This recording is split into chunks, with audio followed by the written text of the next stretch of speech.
The Great Emu War.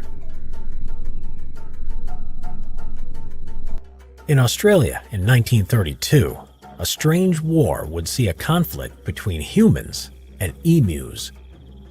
Following the First World War, Australian and British veterans were given plots of land by the government so they could become farmers. These farmers were struggling to grow their crops in the difficult conditions, and the Great Depression had caused wheat prices to fall.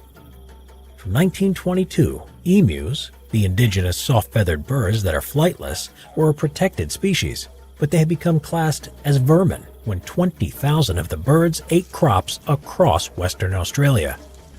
The ex-soldiers turned farmers requested aid from the Australian military, asking the Minister of Defence, Sir George Pearce, for machine guns and ammunition. Major G.P.W. Meredith of the 7th Heavy Battery of the Royal Australian Artillery led 2 soldiers armed with Lewis light machine guns and 10,000 rounds of ammunition. They confidently believed it would be easy to take down the masses of emus at point-blank range with such a weapon. The war was postponed to the 2nd of November because of heavy rainfall. They traveled to the district of Campion, where they sighted around 50 emus and opened fire. However, the speed and ability to scatter into small groups made the emus able to dodge the fire and move out of range. Most got away, and only a handful were killed. 2 days later, they spotted 1,000 emus and planned to ambush the birds.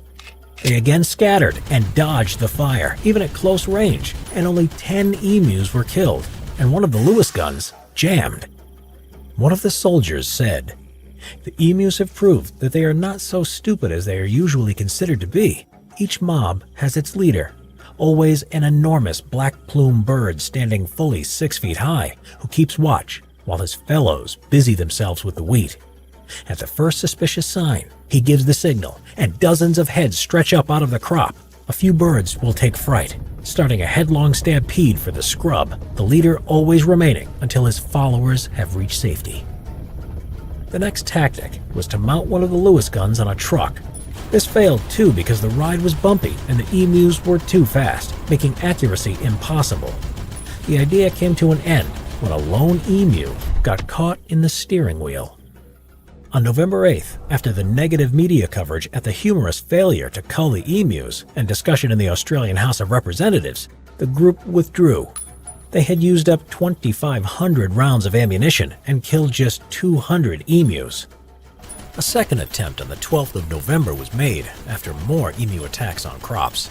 It was more successful, claiming 986 kills using 9,860 rounds at a rate of 10 rounds per confirmed kill. Given these poor efforts, in the end it was the emus that were victorious in the Great Emu War. It was only after the government introduced bounties on the emus in 1934 that the mass culling was effective. Today, emus are protected under the Environment Protection and Biodiversity Conservation Act of 1999.